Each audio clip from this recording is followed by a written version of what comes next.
నారాయణపేట జిల్లా Maganur food poison ఘటనపై ఎట్టకేలకు రేవంత్ ప్రభుత్వంలో చలనం వచ్చింది. ఇవాళ మరోసారి అన్నంలో పురుగులు రావడంతో మొద్దునిద్ర వీడి చర్యలు తీసుకుంది. ఘటనపై అడిషనల్ కలెక్టర్ బెన్ షాలోమ్ చర్యలు చేపట్టారు. నారాయణపేట డీఈఓ అబ్దుల్ గనీని సస్పెండ్ చేశారు. అలాగే RDO Ramchander, food inspector Neelamma, MPDO రెహమతుద్దీన్కు షోకాజ్ నోటీసులను జారీ చేశారు అడిషనల్ కలెక్టర్. ఈ ఘటనలో ఇప్పటికే 2 అధికారులను సస్పెండ్ చేయగా మధ్యాహ్న భోజనం ఏజెన్సీని కూడా రద్దు చేశారు.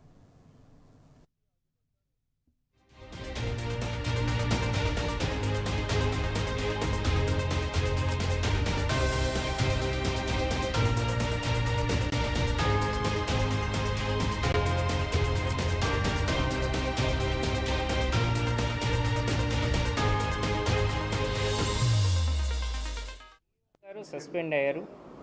కలెక్టర్ గారు డిఓ గారిని సస్పెండ్ చేయడం జరిగింది. With immediate effect pending enquiry. ఇక్కడ ఉన్న హెడ్ మాస్టర్ని సస్పెండ్ చేయడం జరిగింది.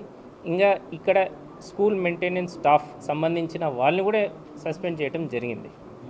We have taken a very strong DO గారిని కూడా సస్పెండ్ చేయడం జరిగింది. Yes is been suspended.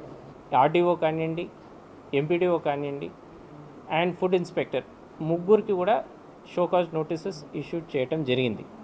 వాళ్ళ రెస్పాన్స్ బట్టి will go head, district administration will go head and take a stringent action as per rules.